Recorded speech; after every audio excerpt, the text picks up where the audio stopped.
Hello everyone, welcome back to my YouTube channel Civil Life. Today we will start chapter 7 of our study material, Indian Contribution to Science, and the chapter is Metallurgy in India. What do you understand by metallurgy? It is basically the science of metals को हिंदी में धातु विज्ञान कहते हैं.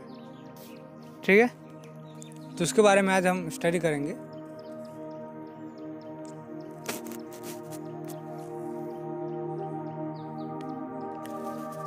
Technology is today defined as applied science, but early humans developed technologies such as stone working, agriculture, animal husbandry, pottery, metallurgy, textile manufacture, bead making, wood carving, cart making, boat making and sailing with hardly any science to back them up. ठीक है, तो आज हम अगर science की बात करते हैं तो हम अप्लाइड साइंस की बात करते हैं. ठीक है, अप्लाइड साइंस मतलब क्या है कि जिस साइंस का कहीं ना कहीं एप्लीकेशन है. ठीक है, तो वहीं हम जब टेक्नोलॉजी की बात कर रहे हैं वो क्या है, वो अप्लाइड साइंस के अंतर्गत आता है. लेकिन अगर हम अर्ली ह्यूमंस की बात करें तो उन्होंने बहुत सारी चीज़ें डेवलप की थी. जैसे स्टोन वर्किंग की बात करें, एनिमल हस्बेंड्री. एनिमल हस्बेंड्री क्या होता है, जब एक बड़े लेवल पे, ऐसे तो जानवर, कुछ लोग जानवर पालते हैं अपना, लेकिन जब बड़े लेवल पे, कमर्शियल लेवल पे जानवरों को पाला जाता है और उससे प्रॉफिट गेन किया जाता है. ठीक है, उसको बड़े लेवल पे बेचा जाता है. व्यापार नहीं, मतलब जैसे बाकी चीज़ों के लिए होता है. मान ली क्रॉप्स, जैसे क्रॉप्स का हम एग्जांपल लेते हैं, तो उसके बोनी से लेके यानी खेत तैयार करते हैं, उसके बाद सीड्स को सोइंग करते हैं, तो सभी प्रोसेस करने के बाद लास्ट में जो अनाज आता है उसको हम क्या करते हैं, सेल करते हैं और अपना प्रॉफिट गेन करते हैं. उसी तरह से एनिमल को शुरुआत से ही पाल कर पोस कर उसको बड़ा करके जब बड़े लेवल पे बेचकर प्रॉफिट गेन किया जाता है तो उसको एनिमल हस्बेंड्री कहते हैं. ठीक है, तो ये सारे चीज़ें, वुड मेकिंग है, कार मेकिंग, ये would hardly any science to back to them. इसमें हार्डली ऐसा साइंस का इस्तेमाल किया गया था, इसमें कोई इतना चीज़ नहीं था. If we define technology as a human way of altering the surrounding world, we find that first stone tools in the Indian subcontinent go back more than 2 million years. Jumping across the Neolithic revolution of some 10,000 years ago saw the development in agriculture in past of the Indus and the Ganga Valley, which in turn triggered the need for ports, water management, metal tools, transport, etcetera. लेकिन अगर हम technology के एक human के वे से define करना चाहें, एक सराउंडिंग में दिखाना चाहे, तो क्या है अप्लाइड साइंस. आज हम जो बात कर रहे हैं कि हाँ, जिसका कोई ना कहीं कुछ ना कुछ एप्लीकेशन हो, तो वो एप्लीकेशन से पहले ही हम किस चीज़ की ज़रूरत पड़ती है. अगर एग्रीकल्चर करते हैं उसमें जो हल होता है वो अलग चीज़, उसकी ज़रूरत पड़ती है. तो धीरे धीरे हमारे ज़रूरतों के हिसाब से हम चीज़ों की तलाश करने लगते हैं और उसका निर्माण करने लगते हैं. तो उसी तरह से अगर हम बहुत पहले जाए तो लगभग 4 मिलियन ईयर्स से पहले तो एग्रीकल्चर जब शुरू हुआ तो बहुत सारी चीज़ों की ज़रूरत पड़ने लगी. ठीक है, जैसे कि कृषि के लिए मैंने बताया अलग अलग डिफरेंट टूल्स और कुछ स्टोन टूल्स. तो हमारी ज़रूरतों के हिसाब से अगर पीछे चलते हैं तो न्यूलिथिक एज में पहुंचते हैं. ठीक है, जो कि 10,000 साल पहले development in agriculture in the past of the Indus and Ganges valley which in trigger need for pots. तो क्या हुआ, जब पोर्ट्स की ज़रूरत पड़ी तो ऐसा तो कोई देखा नहीं था कि पोर्ट्स कैसा होता है, लेकिन धीरे धीरे उनके दिमाग में कि हाँ कैसा होना चाहिए, दिमाग लगाकर उन्होंने बनाया. तो ये भी सॉर्ट ऑफ साइंस हम कहे तो कोई बुराई नहीं होगी कि इसमें भी तो कुछ दिमाग ही लगाया गया. साइंस में क्या दिमाग लगाया जाता. तो उन्होंने पोस्ट की जब ज़रूरत पड़ी तो अपने हिसाब से कि हाँ कैसा हमको बर्तन चाहिए तो इस तरह से उसका डेवलपमेंट वो शुरू हुआ। बात करते हैं agriculture apart metallurgy brought about important change in human society as it give rise to a whole new range of weapons tools and implements. अगर एग्रीकल्चर से हम अलग हट कर अगर देखें तो मेटलर्जी की हम बात करते हैं, चूँकि ये चैप्टर ही मेटलर्जी पर है। तो ये इम्पोर्टेंट क्यों? चूँकि हमको ज़रूरत पड़ी अलग अलग हथियारों की, वेपन्स की ज़रूरत पड़ी, विभिन्न टूल्स की ज़रूरत पड़ी। और टूल्स तो ऐसे मिट्टी के तो बन नहीं सकते हैं। क्या मिट्टी के टूल्स बन सकते हैं? मिट्टी, लकड़ी, ये सब के टूल्स नहीं बन सकते, वेपन्स नहीं बन सकते। कुछ काटने वाला जो चाकू होता है वो सब नहीं बन सकता, ठीक है। Some of these had been made in stones earlier. It is true, but the result was coarser as well as heavier. तो पहले चूँकि बहुत सारे हथियार ऐसे थे जो पत्थर के बना, आप जानते हो कि जो अर्ली मैन जो हुआ करते थे वो पत्थर का ही औजार यूज़ करते थे, उसको नुकीला बनाकर उसको चाकू की तरह यूज़ किया करते थे। लेकिन वो काफ़ी कोर्सर हो जाता था, वो स्मूथ नहीं रहता था, साथ ही भारी ज़्यादा हो जाता था।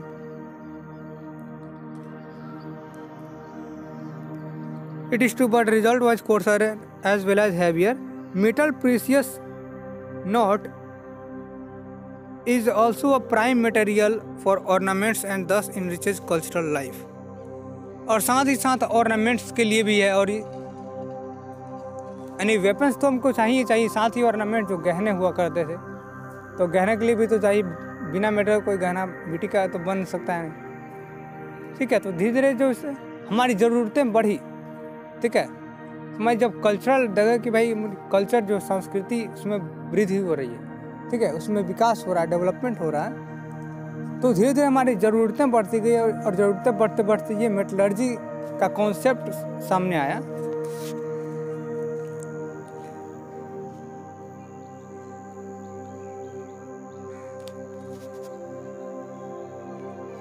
Metallurgy may be defined as the extraction, purification, alloying and application of metal.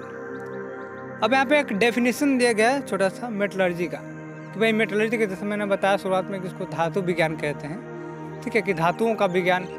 तब यहाँ मेटलर्जी को डिफाइन किया जा सकता है एक्सट्रैक्शन।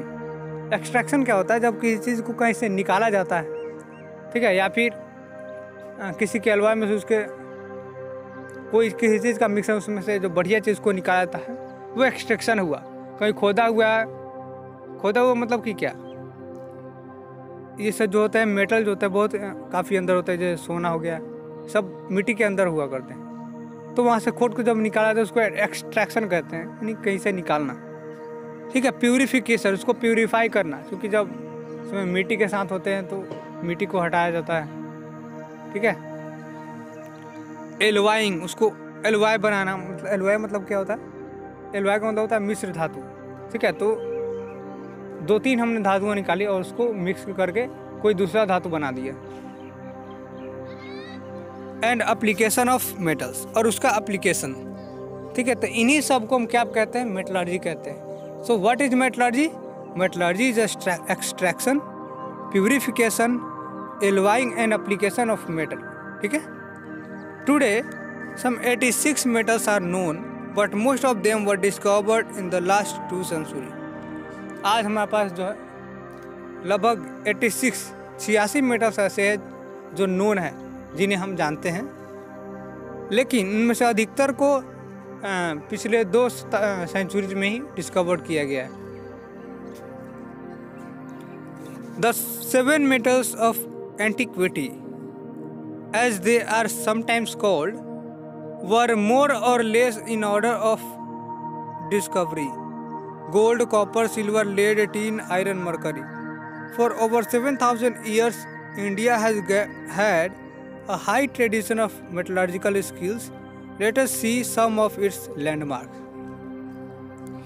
तो ये जो है इनमें से जो 7 है जिनको 7 मेटल ऑफ एंटिक्विटी भी कभी कहा जाता है, ये इन ऑर्डर ऑफ डिस्कवरी, ये डिस्कवरी एक ऑर्डर में हुई कि इसके बाद में ये हुआ, ठीक है।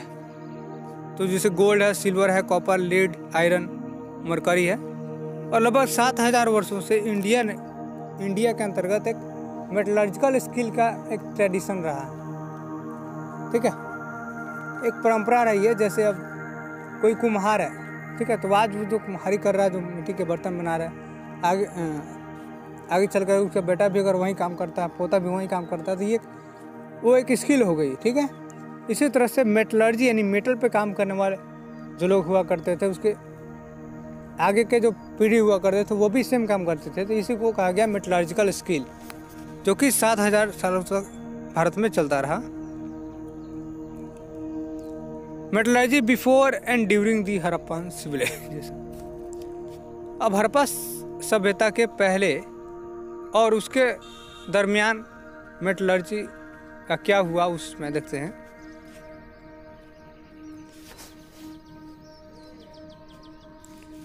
The first evidence of metal in the Indian subcontinent comes from Mehergarh in Baluchistan, where a small copper bead was dated to about 6000 BCE। देखिए अब पहला साक्ष्य क्या मिला, ठीक है। अब हम तलाश के अंदर चले गए हैं, तो पहला एविडेंस हमें मेटल का मिला इंडियन सबकॉन्टिनेंट में, वो था मेहरगढ़। मेहरगढ़ आजकल जो बलूचिस्तान पाकिस्तान में है, ठीक है, जहाँ से कॉपर बीड क्या होता है, देखिए जो माला बनाया जाता है, ठीक है, जैसे मोतियों का माला, उसको माला जो बनाया जाता है उसमें जो छोटा छोटा पार्ट होता है उसको बीड कहते हैं। तो बहुत सारे बीड्स को एक जगह मिला कर गूंथ कर माला बनाया जाता है, ठीक है। और उसका डेट लगभग कब तक है, 6000 BCE तक माना जाता है। It is however thought to have been native copper, ठीक है, ऐसा माना जाता है कि वो नेटिव कॉपर था, यानी कि उसके विकास उसको यहीं डिस्कवर किया गया था। Not the smelted metal extracted from ore. अच्छा, उनको स्मेल्ट यानी कि उसको ओर से नहीं निकाला गया था, वो सीधे डायरेक्टली कॉपर निकाला गया था उसको, ठीक है। देखिए ओर क्या होता है ये समझने की है कि जब हम निकालते हैं नीचे से तो उसके साथ बहुत सारी चीज़ें लगी हुई रहती है, गंदगी भी रहती है, तो उसको साफ करके उसका जो प्योर फॉर्म होता है उसको निकाला जाता है, ठीक है। तो जो पूरा गंदगी के साथ है उसको ओर कहा गया, ठीक है। तो ये ओर से एक्सट्रैक्ट नहीं किया गया था। The growth of copper metallurgy had to wait for another 1500 years. तो कॉपर का ग्रोथ जो है, ठीक है, कॉपर मेटल का जो ग्रोथ है, had to wait for another 15 years. That was a time when village communities were developing and networks and technologies which would allow them centuries later to create the Harappan cities.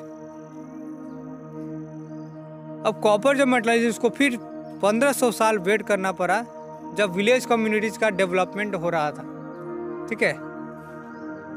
Development कैसे हो रहा था, अब किस रूप में, तो अलग अलग सिटीज़ में अलग अलग सोर्सेस आ रहे थे, ठीक है, विभिन्न प्रकार के उनके साधन डेवलप हो रहे थे।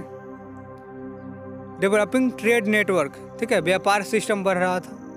And technologies would now allow them century later to create the Harappan city. और साथ ही साथ अब टेक्नोलॉजी भी बढ़ रही है, ठीक है।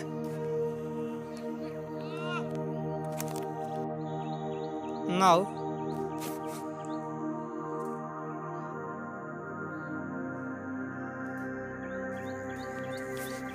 archaeological excavation have shown that Harappan metal smiths obtained copper ore either directly or through local communities from the Aravalli Hills, Baluchistan और beyond, ठीक है। तो आर्कियोलॉजिकल जो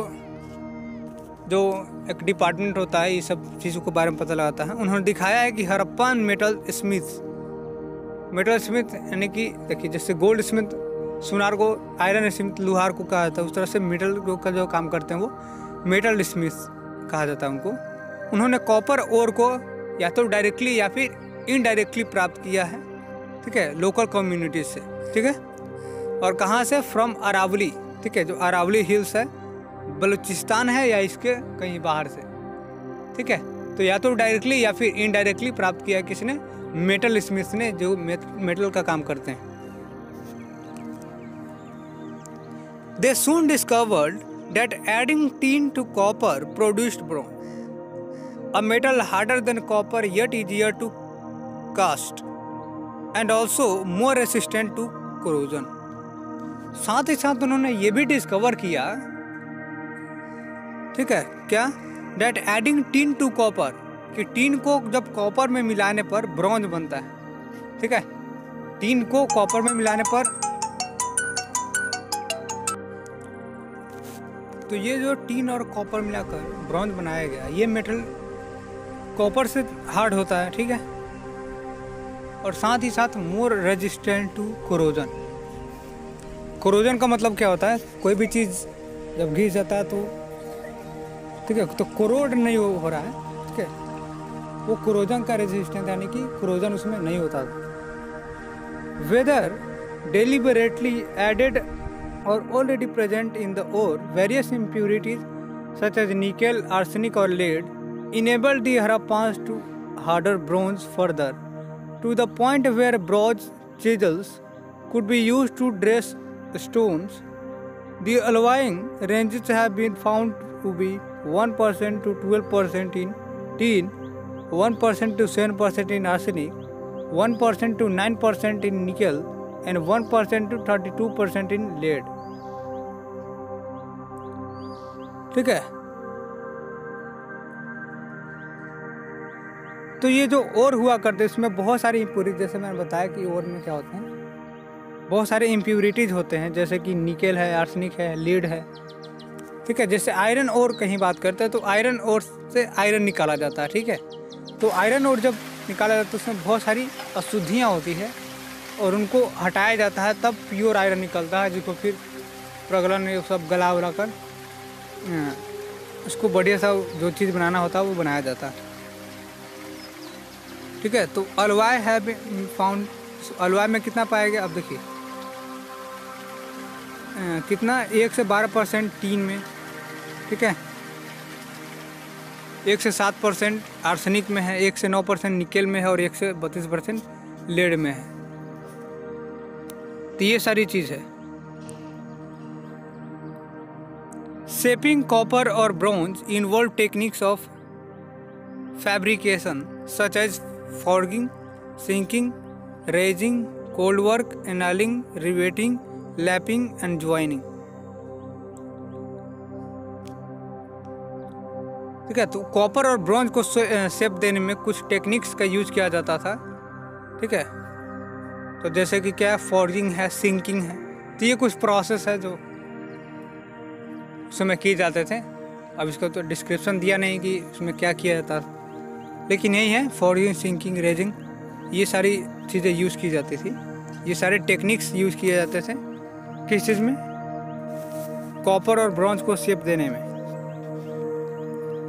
Among the metal artifacts produced by Harappans, let us mention spearheads, arrowheads, axes, chisels, sickles, blades for knives as well as razors, needles, hooks and vessels such as jars, pots, pans, besides objects of toiletries such as bronze mirrors.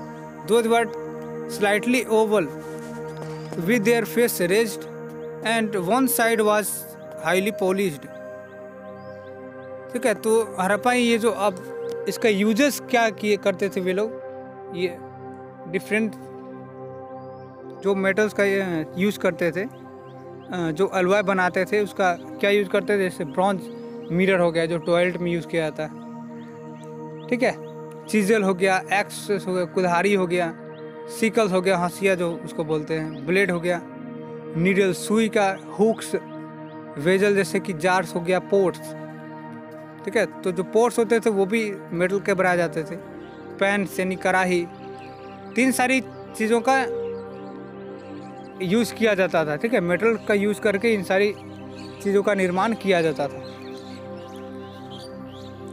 The Harappan craftsmen also invented the true saw with the teeth and the adjoining part of the blade set alternative from side to side, a type of saw unknown elsewhere until Roman times. और एक बहुत ही अलग तरह की सौ, true सौ उन्होंने बनाया था। सौ मतलब क्या होता है, आरी होता है, ठीक है। और ये आरी कहीं और उस समय तक नहीं बना हुआ था, और इसमें एडजॉइनिंग पार्ट्स होते थे ब्लेड का और साइड से, ठीक है। उसका तो फोटो यहाँ पे दिया नहीं है अभी, और ये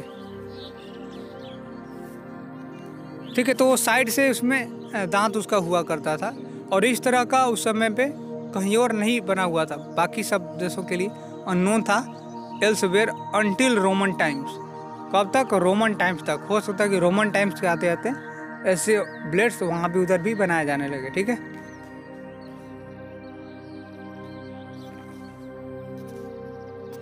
बिसाइड्स, इसके अलावा मेनी ब्रॉन्ज फिगराइन और humans, the well known dancing girl. और डांसिंग गर्ल तो उसका बहुत ही फेमस है हरप्पन टाइम का, कि डांसिंग गर्ल बनाया गया है।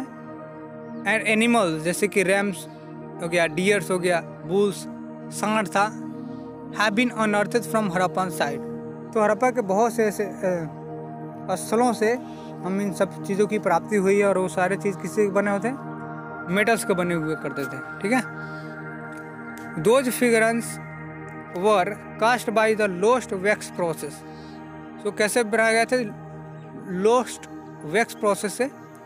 The initial model was made of wax. तो ये देख सकते हैं, ये डांसिंग गर्ल है, और ये राइनोसोर्स की तरह ये दिख रहा है, ठीक है। तो डांसिंग गर्ल कहाँ से मिला, ये क्वेश्चन बन सकता है। तो मोहनजोदाड़ो से मिला है, और ये लॉस्ट वैक्स प्रोसेस से बना हुआ था। यानी कि पहले उसमें क्या किया जाता था, मोम का वो पुतला जो भी बनाना हो बना दिया जाता था, और उसके ऊपर मेटल का जो है लिप जो है लगाया जाता था। बाद में कहीं छेद करके थोड़ा सा वो वैक्स जो है पूरा निकाल दिया जाता था।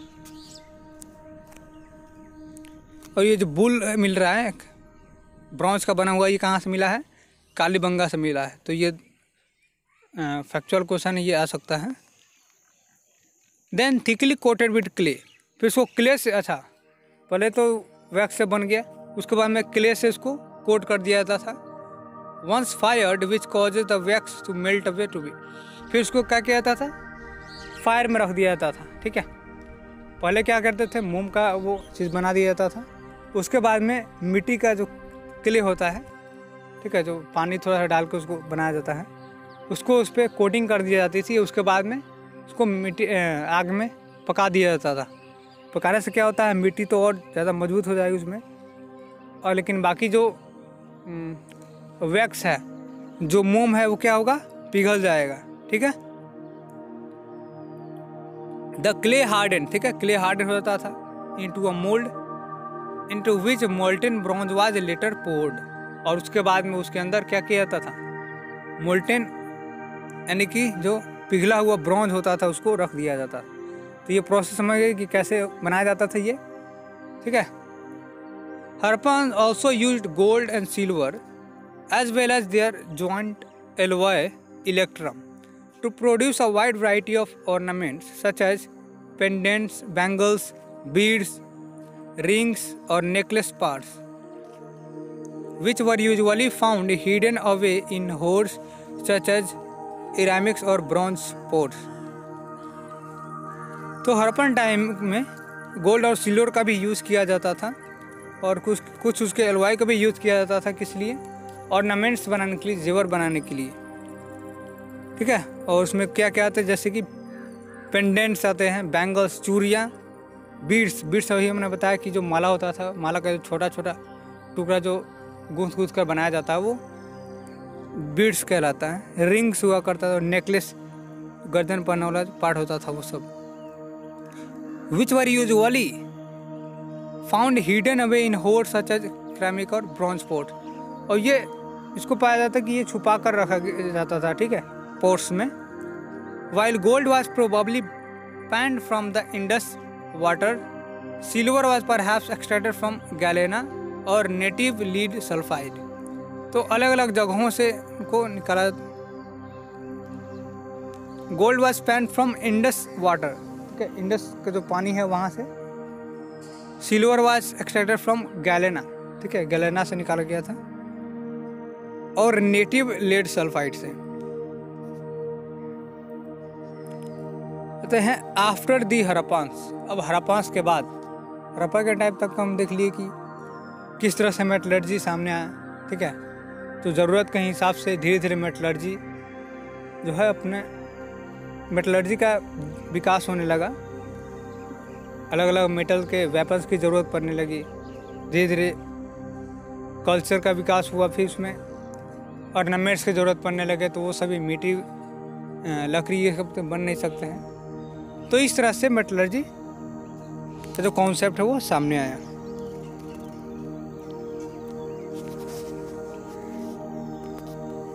During and after the Harappan civilization a copper hoard culture of still unclear authorship produced massive quantities of copper tools in central and northern India। ठीक है, तो हड़प्पा सभ्यता के बाद और उसके दरमियान एक कॉपर होर्ड, ठीक है, जो कि culture of still unclear authorship produce massive quantities of copper tools in central. अच्छा, बहुत सारे इसके कॉपर्स के टूल्स जो है वो नॉर्दर्न और सेंट्रल इंडिया में, ठीक है, हड़प्पा सभ्यता के दरमियान और उसके बाद जो है उसकी होर्डिंग देखी गई, ठीक है। होर्ड का मतलब उसकी जो एक जगह जब कोई चीज़ इकट्ठा हो जाता है तो उसको होर्डिंग कह रहे हैं। Later in the classical age the copper bronze smith supplied countless pieces of art. बाद में अगर क्लासिकल एज की हम बात करते हैं तो ब्रॉन्ज और कॉपर का जो ब्रॉन्ज कॉपर स्मिथ जो होते थे, यानी जो ब्रॉन्ज का काम करते थे वो कॉपर का काम किया करते थे। उन्होंने बहुत सारे आर्ट सप्लाई किए, बहुत सारे आर्टिस्टिक का काम किए इससे related.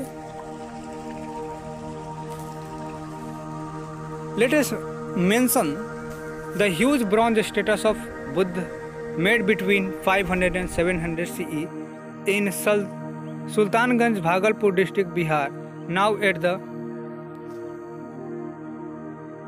Birmingham Museum. At 2.3 meter high, 1 meter wide and weighing over 500 kg, it was made by the same lost wax technique that Harappans used 3 millennium earlier। तो अब एग्जाम्पल के साथ हमें दिया गया है कि हमें आगे कोई कहीं भटकने की जरूरत ना पड़े,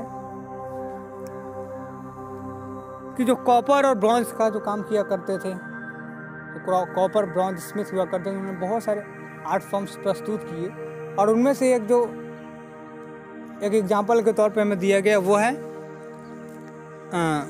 भगवान बुद्ध की जो स्टैचू है, जो कि आज बर्मिंघम म्यूजियम में रखा गया है। इसकी क्या है, 2.2 मीटर हाइट है इसकी, 1 मीटर चौड़ाई है और लगभग 500 kg का ये इसका वज़न 500 kg है। और इसको भी उसी टेक्निक से बनाया गया था जिस टेक्निक का यूज हड़प्पा सभ्यता में किया था। कौन सा टेक्निक, ये याद रखना, ये क्वेश्चन इंपॉर्टेंट है, ठीक है। तो लॉस्ट वैक्स टेक्निक, इसमें क्या किया जाता था, पहले वैक्स का मूर्ति बनाया जाता था, फिर उस पर क्ले का लेप लगाया जाता था, उसको आग में पकाया जाता था, तो उसके बाद में धीरे धीरे उसी का जो खोल हुआ करता था, है ना, जो सांचा जो बन गया उसमें ब्रॉन्ज को पिघलाकर रख दिया जाता था। So were thousands of statues made later and up to this day in Tamil Nadu, such as the beautiful Nataraja statue of Chola period among other famous bronzes। तो इसके बाद में अब तक जो है बहुत सारे स्टैचूज इन सारे मेटल्स के बन चुके हैं। आज भी हम देखते हैं बहुत सारी मूर्तियां बनती रहती हैं मेटल्स के। तो आज तमिलनाडु में जैसे कि ब्यूटीफुल नटराजा स्टैचू है चोला पीरियड का, और बहुत सारे ये फेमस ब्रॉन्ज, यानी कि ये भी ब्रॉन्ज के बनाए गए हैं। Of course all kind of bronze objects of daily use have contributed to be produced. For instance highly polished bronze mirrors are still made in Kerala today just as they were in Harappan times. तो ये पहले से लेकर आज भी केरला में, पहले हमने एक ब्रॉन्ज मिरर की बात की जो टॉयलेट में यूज़ किया जाता है वो सब, ठीक है। तो आज भी केरला में वो चीज़ बनाया जाता है जो पहले हड़प्पन में बनाया जाता था। तो ये देख सकते हैं ये ब्रॉन्ज की कितनी सारी मूर्तियाँ हैं, इतने स्टाइलिश बनाए गए हैं। ये एक आर्ट फॉर्म है। और यहीं चोला ब्रॉन्ज स्टैचू है महालक्ष्मी और नटराजा। ठीक है, महालक्ष्मी का है ये नटराजा का है। तथा आयरन मेटलर्जी, अब आयरन की बात करते हैं, हमने एलवाई की बात किया, ब्रॉन्ज, कॉपर। ठीक है, अब आता है आयरन मेटलर्जी।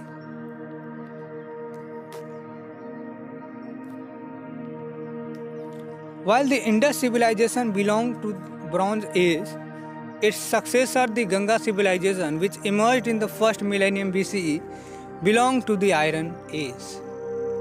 अब देखिए, इंडस वैली सिविलाइजेशन में क्या था, वो ब्रॉन्ज एज है। ठीक है, इंडस वैली सिविलाइजेशन कौन सा एज है, ब्रॉन्ज एज है, यानी कि उसमें ब्रॉन्ज की जो भी एक्सट्रैक्शन हुआ उसके मूर्तियाँ बनी। लेकिन उसके जो सक्सेसर है यानी इंडस सभ्यता यानी कि सिंधु सभ्यता के बाद में जो गंगा सभ्यता है, ठीक है, वो कौन सा एज रहा, वो रहा आयरन एज, यानी इसमें आयरन सामने आएगा। ठीक है, but recent excavation in central parts of Ganga valley and in eastern Vindhya hills have shown that iron was produced there possibly as early as in 1800 BC। लेकिन वर्तमान जो खुदाई ये सब जो चल रही है, जो इसकी शोध चल रही है, उसने ये दिखाया है कि आयरन लगभग 1800 BCE में ही वहाँ पे प्रोड्यूस किया गया था। ठीक है, its use appears to have become wide spread from about 1000 BCE। कि भाई इसका यूज़ जो है वो भले ही 1000 BCE से बहुत ज़्यादा प्रचलित हो गया कि हाँ आयरन का यूज़ करें, लेकिन पहली बार आयरन प्रोड्यूस कब हुआ, 1800 BCE में। ठीक है, ये हमें शोध से पता चलता है। And we find in late Vedic text mentions of a dark metal krishnayas, while earliest texts such as Rig Veda only spoke of ayas, which it is now accepted refer to copper or bronze। ठीक है, तो जो late Vedic text है, ठीक है, late Vedic text का मतलब कि जो वेदों के जो बाद में जो टेक्स्ट लिखे गए उनमें क्या मेंशन किया गया है, डार्क मेटल जो कि कृष्णायास है। ठीक, जबकि जो सबसे अर्लीस्ट टेक्स्ट है, अर्लीस्ट टेक्स्ट कौन सा है, ऋग्वेद है। ठीक है, यानी जो चारों वेद हैं वो अर्लीस्ट टेक्स्ट हैं, वो केवल आयास की बात करते हैं, जिसको अब क्या एक्सेप्ट कर लिया गया कि हाँ वो वही थे, और इसको रेफर किया गया है किससे, कॉपर और ब्रॉन्ज से।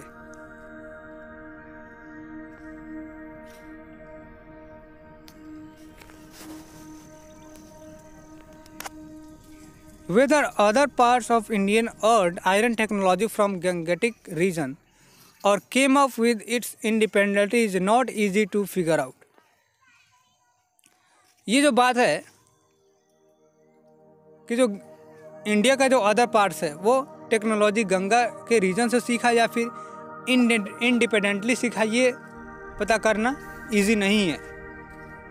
ठीक है, कहना मतलब कि जो बाकी पार्ट्स हैं इंडिया के, गंगेटिक जो सभ्यता है वो तो एक जगह पे थी, लेकिन इंडिया के बाकी पार्ट्स के जो लोग थे, जो स्मिथ थे, उन्होंने यहाँ से सीखा गंगेटिक सिविलाइजेशन से या फिर खुद सीखा, ये पता करना इजी नहीं है।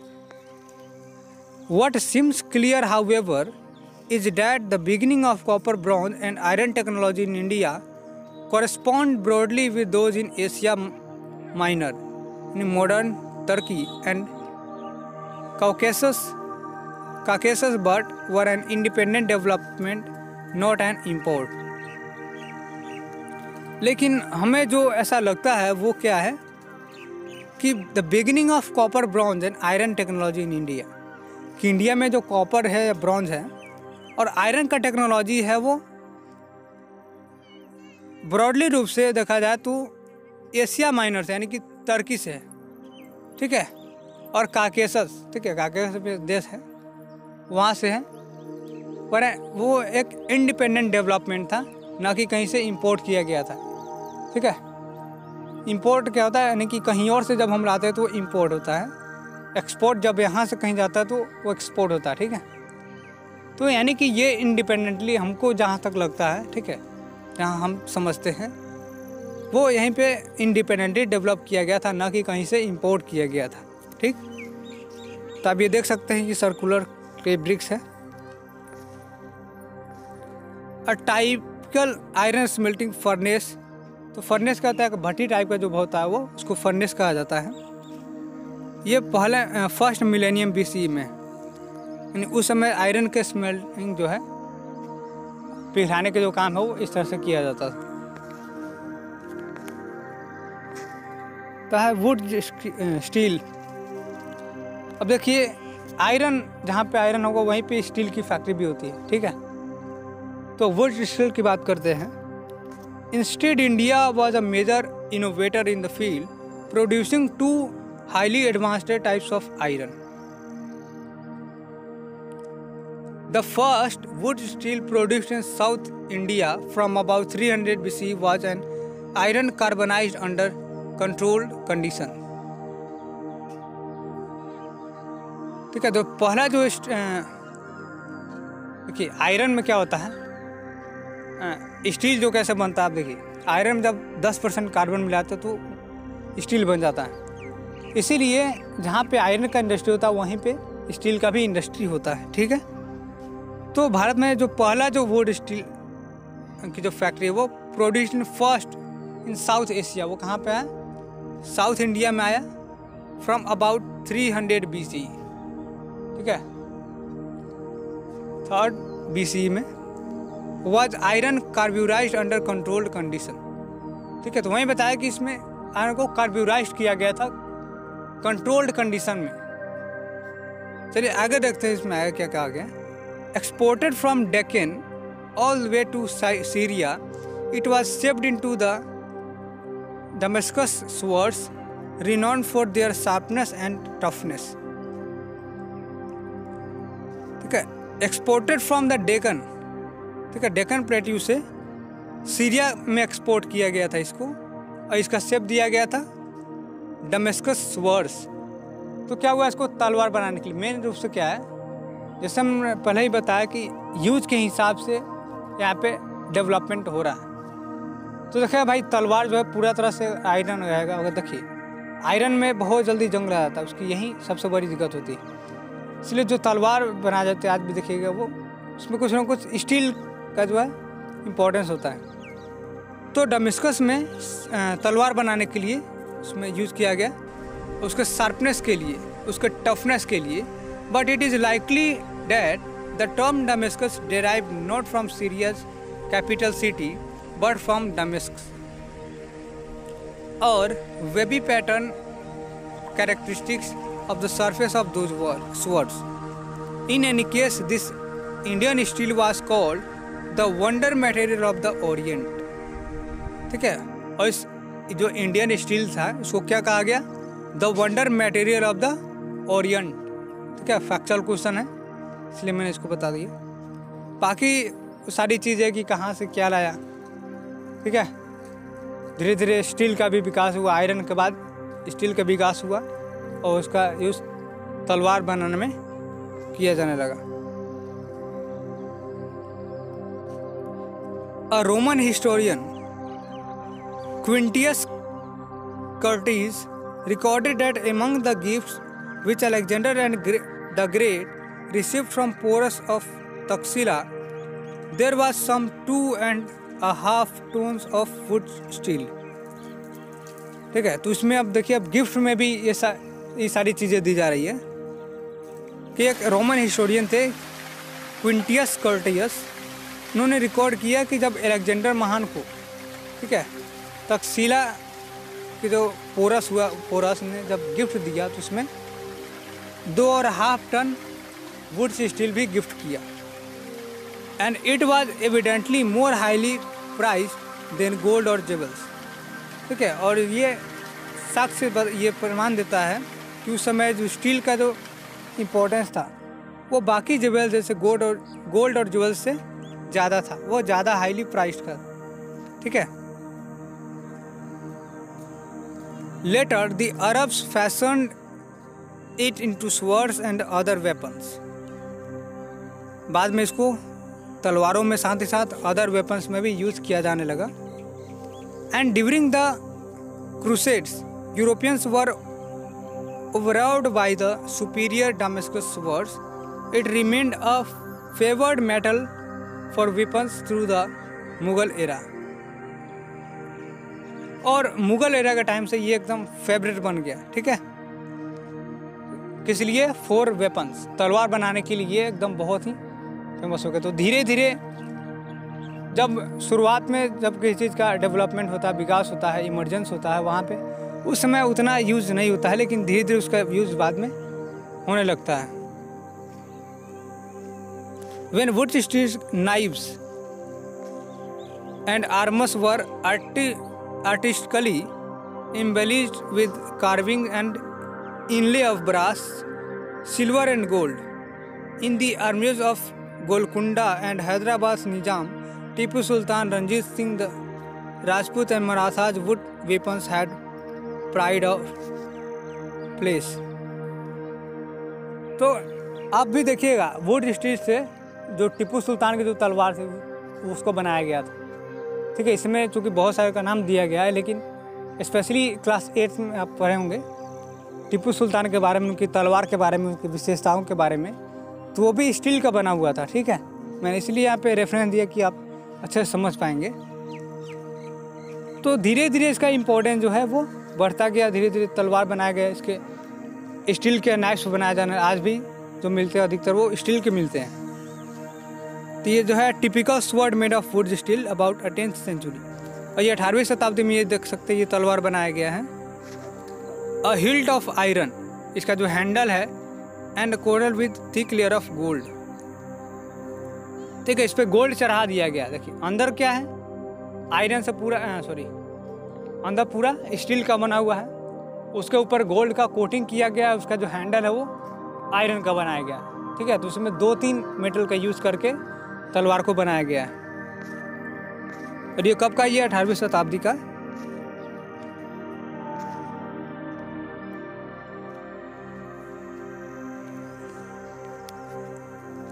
Wood steel is primarily iron containing a high proportion of carbon 1.0 to 1.9%।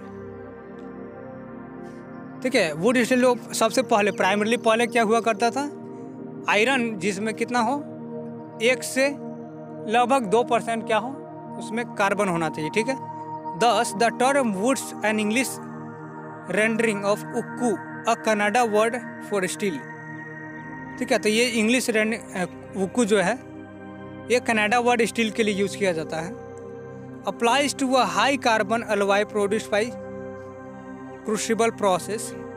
The basic process consisted in the first preparing a sponge or porous iron.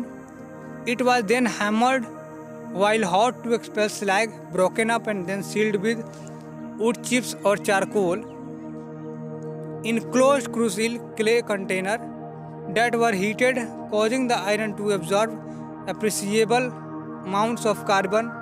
The crucible were then cooled with solidified ingot of wood still remaining। तो ये process बताया गया कि कैसे steel बनाया जाता है। ये प्रोसेस इतना इम्पोर्टेंट नहीं है और इसमें कोई फैक्ट्स नहीं है जो मैंने बताया आपको। ठीक है, तो ये बताया कि कैसे हम स्टील को बनाते हैं। तो उसमें कार्बन यूज़ करते हैं, फिर उसको मेल्टिंग करते हैं, सॉलिडिफाई, अलग अलग प्रोसेस है इसमें, तो वो प्रोसेस नहीं पूछेगा।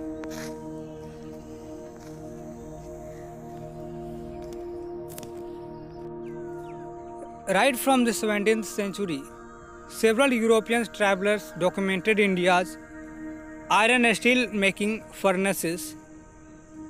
Bertrand's account of South India are an important source of information as regard woods। ठीक है, तो बहुत सारे अगर 17वीं शताब्दी से कई यूरोपियन ट्रैवलर्स आए और उन्होंने यहाँ के फर्नेसेस के बारे में, जो भट्टी होता है और बाकी जो प्रोसेस होता है उसके बारे में डॉक्यूमेंटेड किया, लिखा अपने यात्रा वृत्तांत में। ठीक है, विशेष रूप जो साउथ इंडिया के जो इम्पोर्टेंट सोर्स ऑफ इंफॉर्मेशन है वहाँ से लिखा। From the 18th century 7th in England, Pearson, Stodart और फैराडे। ये 3 18वीं शताब्दी के 7th रहे, कहाँ के? इंग्लैंड के। France and Italy try to master the secret of wootz. तो वुड्स का जो सीक्रेट था उसको जानने का उन्होंने प्रयास किया, ठीक है, उसको मास्टरी करने का कि भाई ये भी तरीका हम लोग भी सीख लें और उसका निर्माण करें। The French Jean Robert Breant conducting over 300 experiments by adding various metals to steel, understood the role of high carbon proportion in woods and was the first European who successfully produced steel blades comparable to Indian ones. Together, such researches contributed to understanding of the role of carbon in steel and to new techniques in steel making. तो धीरे धीरे क्या हुआ, 10 second,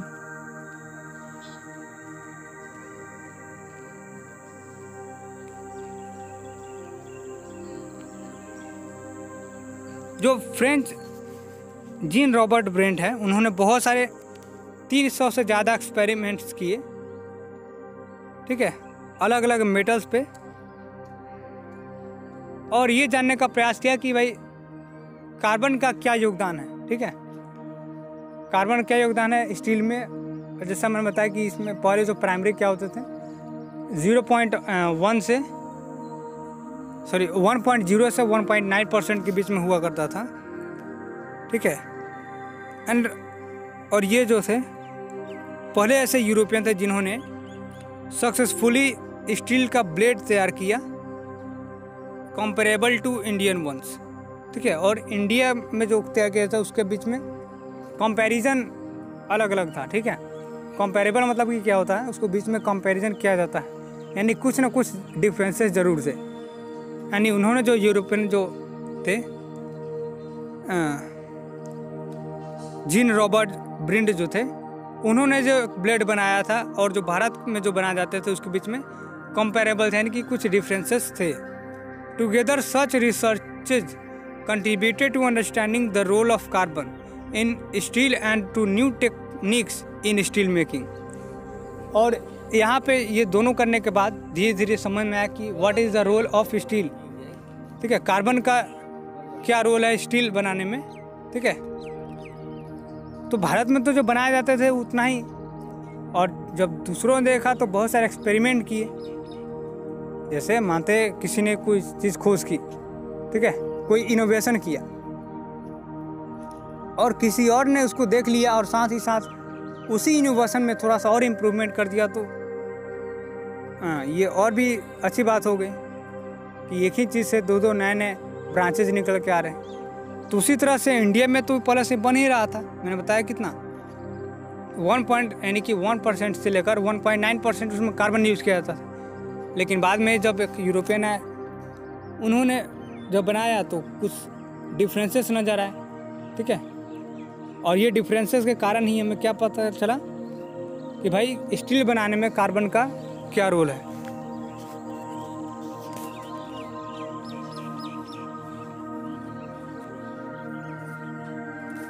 तो हैं the Delhi iron pillar, इसके बारे में कई बार चर्चा हो चुकी है। दिल्ली का आयरन पिलर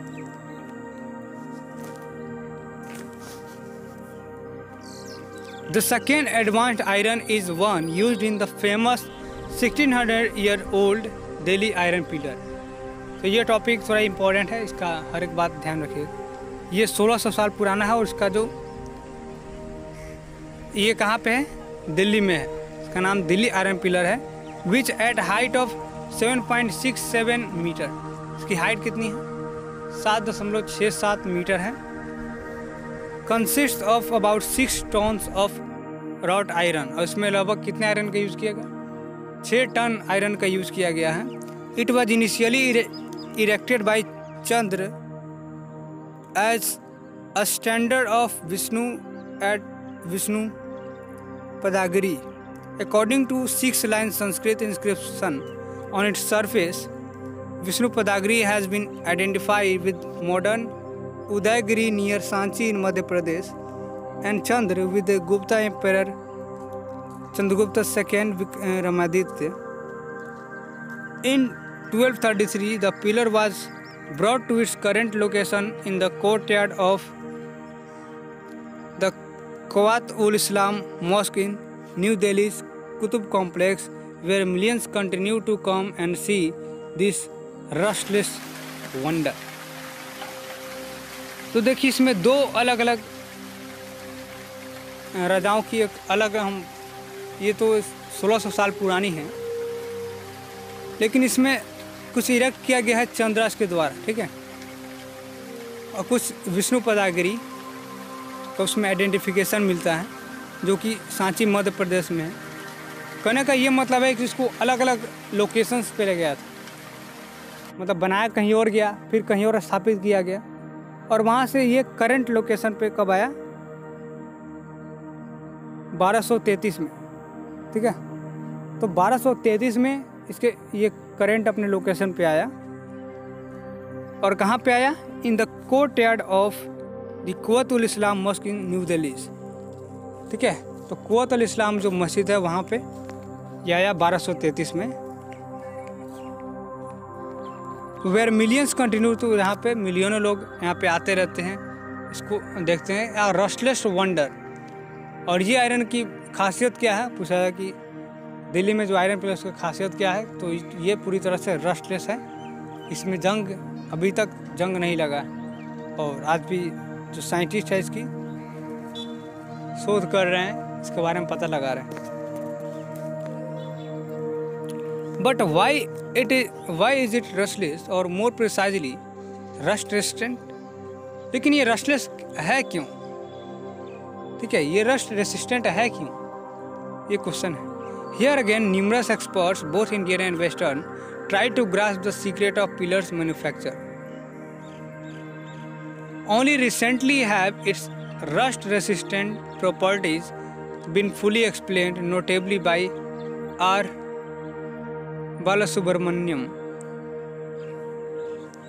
लेकिन हाल ही में इसके रस्ट रेसिस्टेंट प्रॉपर्टी को पूरी तरह से एक्सप्लेन किया गया है कि इनके द्वारा, R Balasubramaniam. They are chiefly due to the presence of phosphorus in the iron.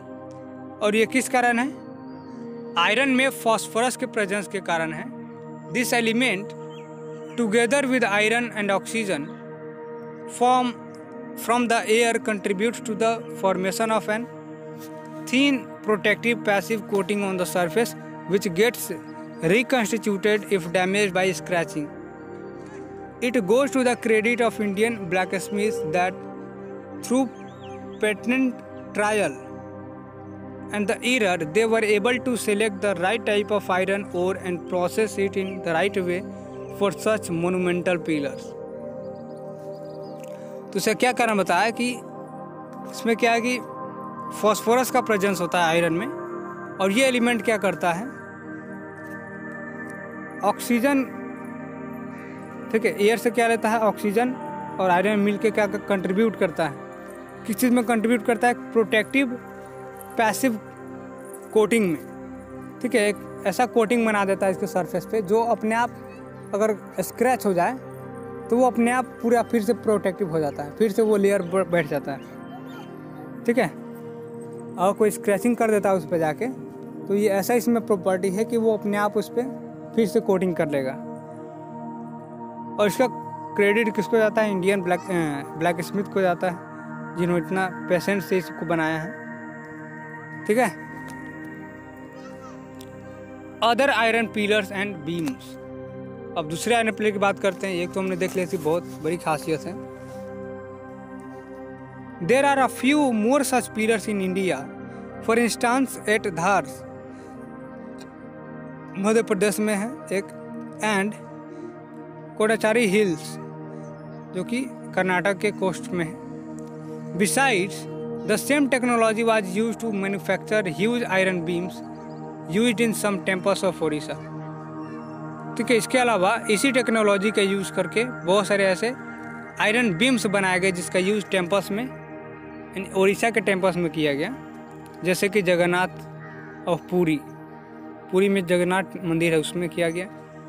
The iron beams at Konark famous sun temple are of even larger dimension. ठीक है, कोणार्क के जो फेमस जो सन टेम्पल है उसमें लार्जर डायमेंशन का, इससे भी बड़ा आयरन पिलर का यूज़ किया गया है, आयरन बीम्स का sorry. Chemical analysis of one of the beams confirmed that it was wrought iron of phosphorical nature, 99.64%, iron 0.15%, phosphorus, traces of C, carbon traces of sulfur and no manganese.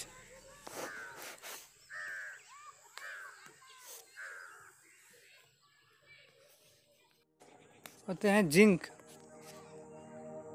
Indian metallurgists were familiar several other metals, of which zinc deserves a special mention because having a low boiling point, it tends to vaporize while its ore is smelted.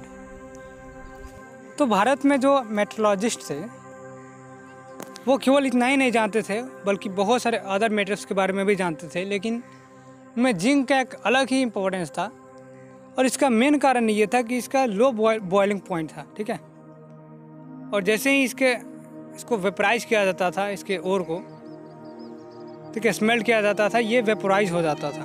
ठीक है, zinc का silvery white metal is precious in combination with copper resulting in brass of superior quality. तो zinc एक silvery white colour का होता है। ठीक है, और ये बहुत ही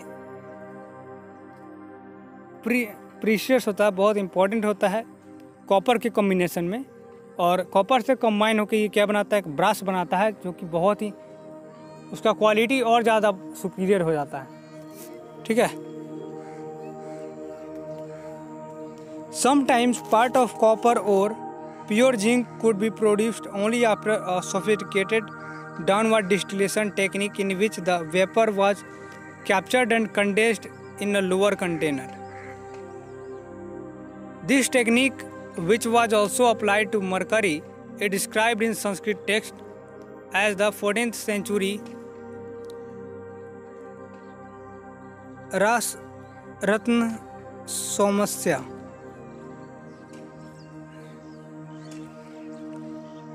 तो क्या है कि ये जो टेक्निक है ये बनाने का, ये प्रोसेस जो अभी बताया मैंने, और ये मरकरी पे भी लागू होता है और इसको संस्कृत टेक्स्ट में डिस्क्राइब किया गया है 14वीं शताब्दी के। इसका नाम क्या है, रसत्न सौमस्य।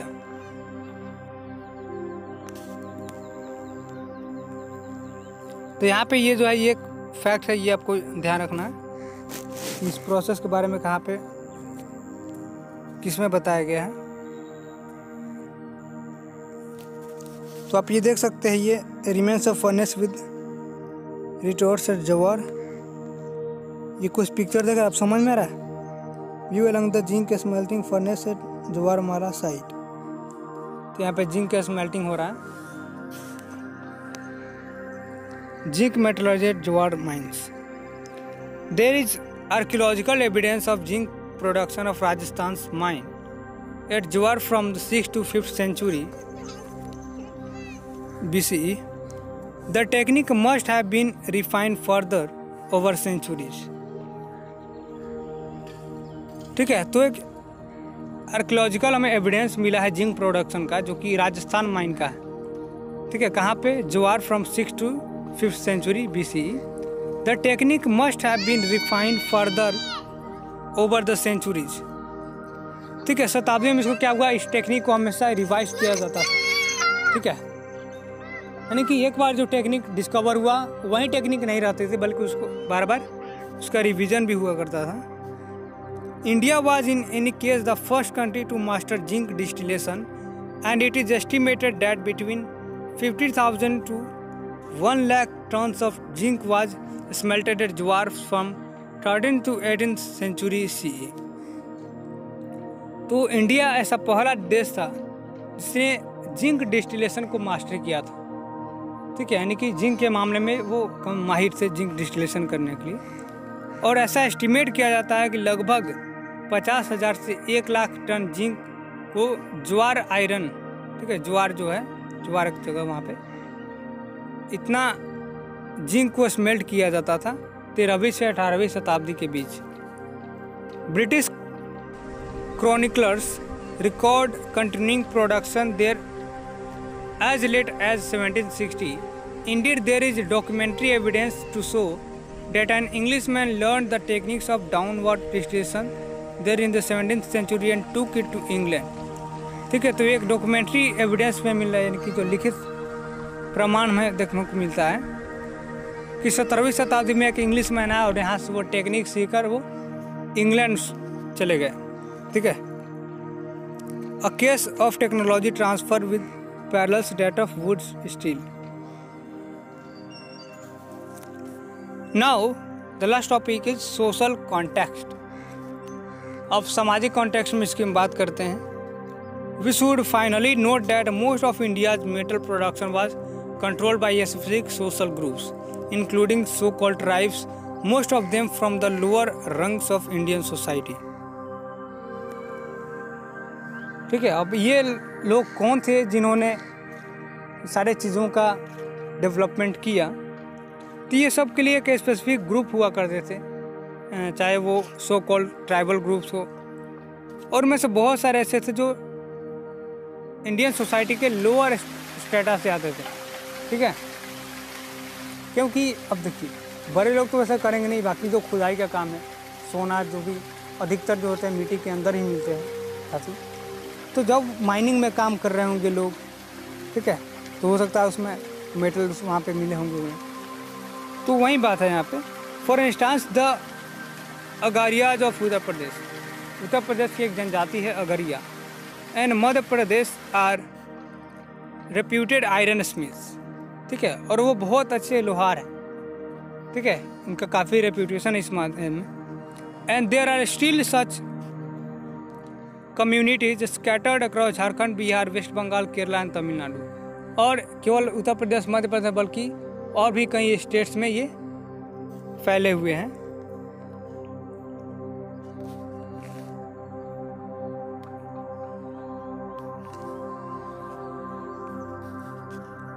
Together they contributed substantially to India's wealth since India was for a long time a major exporter of iron. तो भारत इसीलिए, क्योंकि भारत के अलग अलग जनजातियों ने, ठीक है, ट्राइब्स ने एक बहुत मेजर रोल प्ले किया इन सारे मेटल्स के डेवलपमेंट में, और विशेष रूप से आयरन की हम बात करते हैं, तो इसीलिए भारत जो है बहुत समय तक आयरन का एक बहुत एक्सपोर्टर कंट्री रहा है। In the late 1600 shipments of tens of thousands of wood ingots would leave the Coromandel coast for Persia every year. India's iron and steel industry was extensive till the 18th century and declined only when the British started selling their own products.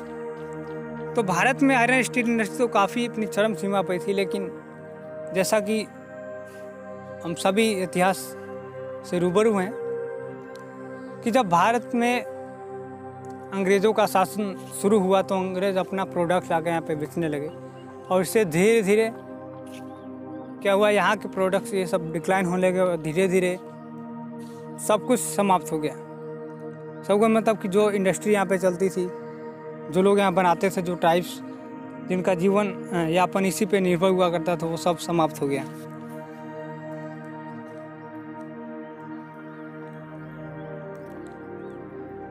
Industrially produced iron and steel unavoidably put a fine stop to most of India's traditional production.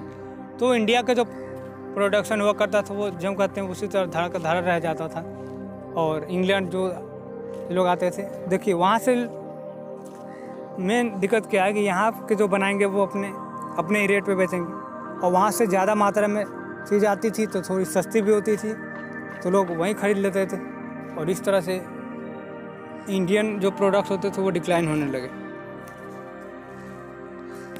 तो इसके साथ ही chapter समाप्त होता है यहाँ पे। और एक जानकारी आपको देनी थी कि आज से हर रात को 9 बजे मैं लाइव आऊँगा, और क्या आपके जो भी डाउट्स होंगे एग्ज़ाम से रिलेटेड, जो कुछ भी पूछना होगा आप पूछ सकते हैं, ठीक है। तो चलिए मिलते हैं रात 9 बजे, तब तक के लिए बहुत बहुत धन्यवाद।